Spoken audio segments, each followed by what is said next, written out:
that happened here, Sean, is that in the emails investigation involving Mrs. Clinton, they bent over backwards to not make the case. And what appears to have happened in what's called the Trump-Russia investigation is they seem to have scorched the earth to try to invent a case because there wasn't incriminating evidence. They wouldn't have had to do, really outrageous things like... The deep state is evil. I hate the deep state. They're evil.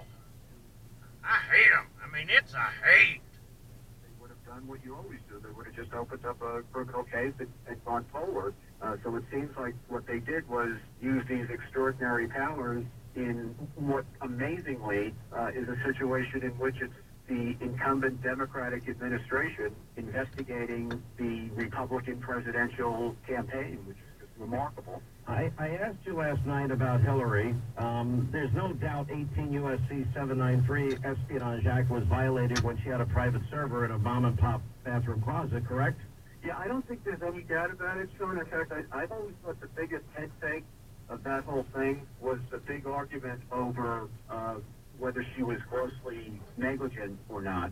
I mean, she clearly was grossly negligent, but I also think this was a slam dunk case on willful intent. I mean, the fact of the matter is, under circumstances where she knew that 80% of her job involved classified information, she quite willfully and intentionally set up this homebrew server system.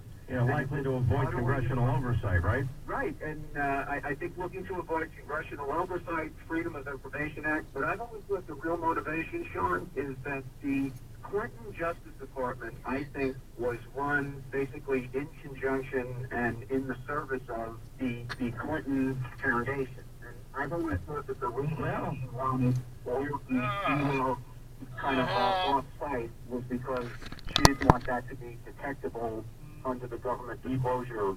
We do know for a fact because in the Uranium One issue, we talked to... At the time, it was amazing. We didn't know at the time, but we had an agent undercover that had discovered bribery and blackmail and extortion and money laundering and other crimes. And Robert Mueller happened to be the FBI director at the time. And these were Vladimir Putin operatives with the very stated purpose of getting a foothold in America's uranium industry. Let me stay focused on the timeline, though, and you have no doubt that the deletions of subpoenaed emails, destruction of such, acid wash, that was obstruction, correct? I believe so. I think, and I also think the guy who did it for them could have been easily prosecuted for making false statements, which is what happens to everybody in the Trump-Russia investigation. Instead, in the Clinton investigation... By the way, even if they believe you, like in the case of Michael Flynn, we now know they believe them. Right, but here you commit a felony, they give you immunity. So, they get you whatever way it goes. But they could have squeezed that guy for information. Instead, predictably, they gave him immunity, and he came back with a preposterous story that protected everybody else in the investigation. And if I did that, I would be probably in jail, and even a great attorney like yourself couldn't get me out.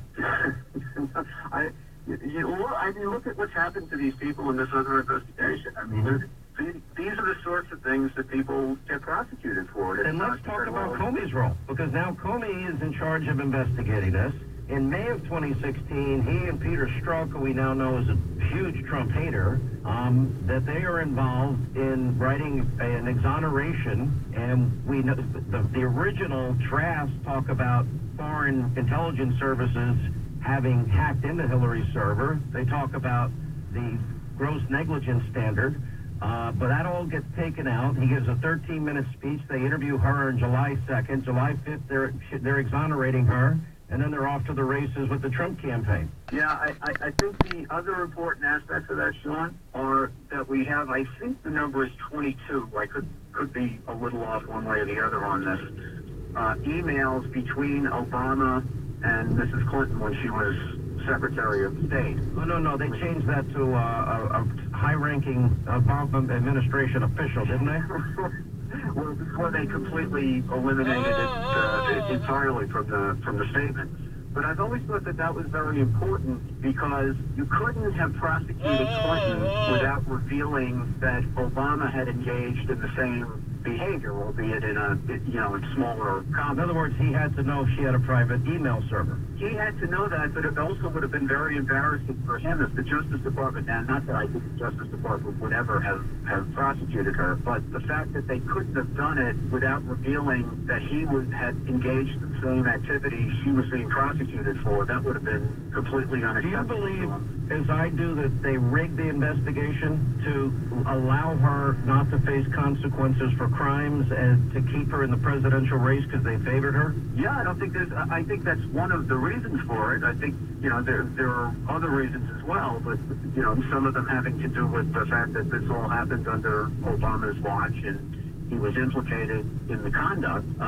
But I think that it's clear that they rigged it, and it's clear that, Obama gave a statement a very public statement to Chris Wallace, I think it was, in April of 2016, in which he said basically he didn't want her prosecuted, and he rewrote the Espionage Act in the same fashion that it was later applied by the Justice Department and applied by Director Comey. So, I've always thought this was a top-down thing, not a bottom-up thing from the Bureau. What about the FISA abuse? Because, and we can go off into the origins of the investigation into Trump-Russia collusion, and we're learning more and more about how absurd it was, and their timing is off, their timeline is off as it relates to George Papadopoulos, and whatever diplomatic negotiations took place, I think, are revealing, because that probably means Obama and John Kerry knew early on. But let me go into the FISA abuse. You know a lot about courts.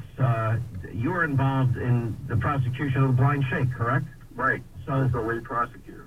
It would in any case there be, do you imagine that they bring to a FISA court, because FISA has very stringent laws, obviously, because you're talking about spying on an American citizen. A FISA court that you bring bought and paid for, put a dossier put together by a foreign agent that includes what we now know to be debunked Russia lies from Russia and Russian sources. Hillary pays for it, and you present it to FISA judges in an application, and you don't tell them that Hillary paid for it, and you don't tell the judge you didn't verify it. Okay, why do I fear ever doing that to a judge without expecting the maximum penalty? Yeah, you'd get your head knocked off by any federal judge, but it's good, Sean, that you emphasize the fact that this is a FISA court, because this is a very specialized practice under the Foreign Intelligence Surveillance Act.